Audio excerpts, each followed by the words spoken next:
പാലാണ്.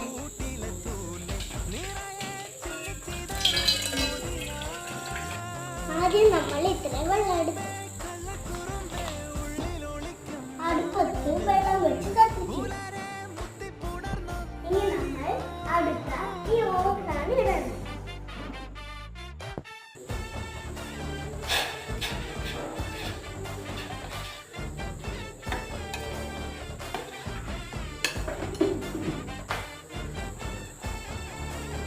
പഞ്ചാരയാണ് അടുത്തിടാൻ പോണത്.